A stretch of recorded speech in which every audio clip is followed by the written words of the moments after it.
శివుని వామభాగాన సగం శరీరంతో పార్వతీదేవి శోభిస్తూ ఉంది. స్త్రీ పురుష భేదభావం పరమాత్మకు ఉండవు. శక్తియే శివమని, శివయే శక్తి అని, విడదీయలేని విడిపోని బంధము గాని సంబంధము, బంధమెరుగని అందము ఏకమేనని అర్ధనారీశ్వరునిగా అవతరించాడు శివుడు. అందుకే పార్వతీ పరమేశ్వరులను ఆది దంపతులు అంటారు.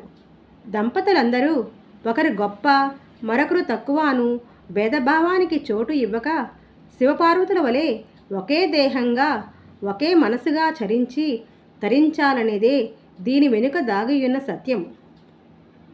శివకుటుంబము సంసారం సాగరం అని, దుస్తరం అని, సంగ్రామం అని అరుస్తూ అలసిపోతూ ఉంటాము. సంసారాలు బంధహేతువులు కావు. సంసార భావనే బంధహేతువు. ఈ సత్యం తెలిస్తే సంసారంలో కూడా సారమే ఉంటుంది. ఈ సత్య నిరూపణకే భగవంతునికి కూడా కుటుంబం తయారయ్యింది. అదే శివకుటుంబం. చింతలు లేని కుటుంబం, స్పర్ధలు తెలియని కుటుంబం, చిక్కులు రాని కుటుంబం, వ్యర్థం గాని కుటుంబం. మన కుటుంబాలు కూడా శివకుటుంబాలు కావాలి. అవగాహన ఉంటే సంసారాలు కైలాసాలవుతాయి, కైవల్యాలవుతాయి. పరిస్థితులు దుఃఖానికి కారణం కావు, ప్రవర్తనే కారణం. ఈ సత్యం తెలిస్తే సంసారం కోరలు తీసిన పాముల మన ముందే ఆడుతూ ఆనందాన్ని పంచుతుంది. మహేశ్వరుని కుటుంబం ఎలా ఉందో చూద్దాం. ఒక ఇల్లాలు, ఇద్దరు పుత్రులు గల పరిమిత కుటుంబం శివునిది. ఆయన వాహనం నంది, భార్య వాహనం సింహం. ఈ రెండు జంతువులకు బద్ధ శత్రుత్వం అన్న విషయం వేరే చెప్పనక్కర్లేదు.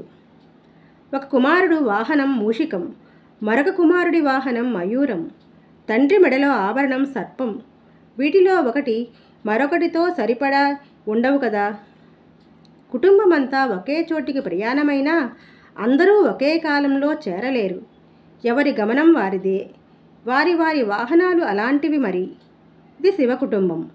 అయితే ఈ కుటుంబ సభ్యులందరూ ఎంతో హాయిగా ఉంటారు. రూపాలు వేరుగా ఉన్నా స్వరూపం ఒకేలా ఉంది. భిన్నత్వం ఉందే గాని భేదం లేదు. ఇదే శుభానికి సంకేతం. శివకుటుంబం సందేశం. ఒకే కుటుంబంలో ఎందరో ఉంటారు. అందరి ఆలోచనలు, అభిరుచులు, ఆశలు, అవసరాలు ఒకేలా ఉండవు. అన్నీ వేరువేరుగా ఉంటాయి. ఎవరు ఎందుకు ఎలా ఉన్నారో అర్థం కాకపోయినా అంతకన్నా మరో విధంగా ఉండటం వారి చేత కూడా కావడం లేదు అనే సత్యాన్ని సహృదయంతో అర్థం చేసుకున్నవాడు ద్వేషాలు, సంతాపాలు దూరమై ప్రేమలు, సానుభూతులు చిగురుస్తాయి. పుట్టింట అన్నీ ఉన్నాయి. అత్తగారింట్లో అక్షయ పాత్రే ఆస్తి. దానినే అక్షయ సంపదగా భావించింది పార్వతీదేవి.